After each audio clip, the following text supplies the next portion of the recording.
মানুহবিলাকৰ একেট গাঁওবুঢ়া আছে, গাঁওবুঢ়া দৰমহা বঢ়াবলৈ কোনে লাগি আছে? আপোনালোকৰ গাঁওবুঢ়া দৰমহা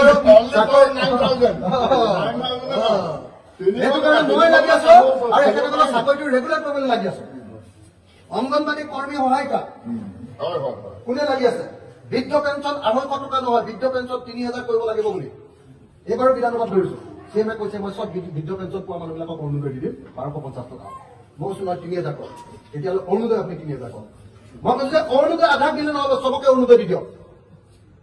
আপুনি ব্লেকমেইল কৰি অৰুণোদয় দি তেতিয়া বিজেপিক ভোট দিব লাগিব, এইবিলাক নহ'ব। অসমৰ টকা চবকে দি দিয়ক, মহিলা যিমান আছে চবকে অৰুণোদয় দি দিয়ক। দি এই অৰুণোদয়টো অলপ পইচাটো বঢ়াই দিয়ক, 1250 টকাত একো নাপায়। বৃদ্ধ পেঞ্চন মই কৈ আছো যে 250 টকাত এটা হৰলিক্সে কিনিব নাপায় 1 কেজি, হয় নে নহয়? এই বৃদ্ধ পেঞ্চনটো শিৱসাগৰলৈ আনিবলৈ গ'লে বেটেৰী ৰিক্সাখনত অহা যোৱা কৰি পৰঠা এটা খাই পিনে তাত থাকি আহে 1 টকা নাহে, হয় নে নহয়? সেইটো বঢ়াবলৈ কৈ আছো।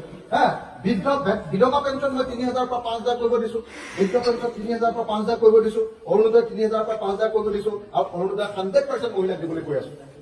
মহিলা যিমান আছে চবকে দি দিওঁ। ৰান্ধনীখিনিৰ কাৰণে লাগি আছো, আশা কৰ্মীখিনিৰ কাৰণে লাগি আছো। আকৌ আশা কৰ্মী ৰান্ধনী বাদ দিয়ক, যিসকল একেসকলৰ নিচিনা চাকৰিয়াল আছে 2005 চনৰ পাছত চৰকাৰী হৈছে চাকৰি, সেইবিলাক মানুহৰ পেঞ্চন কাটি দিলে নৰেন্দ্ৰ মোদী আৰু হিমন্ত বিশ্ব। তেওঁলোকৰ পেঞ্চনৰ কাৰণে মই লাগি আছো। অহা 3 তাৰিখে মই আকৌ পেঞ্চনৰ কাৰণে নটিচ দিছো। চিএমক আকৌ থিয় কৰি মই এবাৰ সুধিম যে আপুনি পেঞ্চনটো আগৰ পুৰণি পেঞ্চনটো চবক কৰ্মচাৰীক দিব নে নিদিয়ে কওক। আকৌ 3 তাৰিখে মোৰ হেৰি আছে, নটিচ আছে। এইটো অল্ড পেঞ্চন বুলি কয়, অল্ড পেঞ্চন স্কিম OPS। এতিয়া নিউ পেঞ্চন স্কিমত দিছে পেঞ্চনে নাপায় তেওঁলোকে। গোটেই জীৱনটো চাকৰি কৰিলে পেঞ্চন নাপালে কি কৰি খাব? যিকেইটা 2 নম্বৰীকৈ পইচা গোটাই থৈছে সেইকেইটা খাব পাৰিব, কিন্তু সাধাৰণভাৱে যিবিলাকে বেছিভাগ কৰ্মচাৰী এইটো 2 নম্বৰ নকৰে, সিহঁতি কেনেকে খাব? সেইটো কাৰণে লাগি আছো। গতিকে আপোনালোকৰ বিধায়কজনে অসমৰ প্ৰত্যেকটো প্ৰশ্ন, অসমৰ প্ৰত্যেকটা পথাৰত পানী যোগান দিব লাগিব। এইটো প্ৰশ্ন বেলেগ কোনো কৰা নাই। 100% পথাৰত পানী যোগান, 100% পথাৰৰ মানুহৰ ঘৰত খোৱা পানী যোগান। সব প্ৰশ্নবিলাক এটা এটাকে ধৰো কাৰণে মানে মোক দেখিলে সিহঁতি মাথাটো গৰম হৈ উঠি যায়। দেখিছে না সঁচাকে চাই নে নাচায়? মোবাইলটোত এনে নাচ চাই থাকিলে হ'ব নেকি?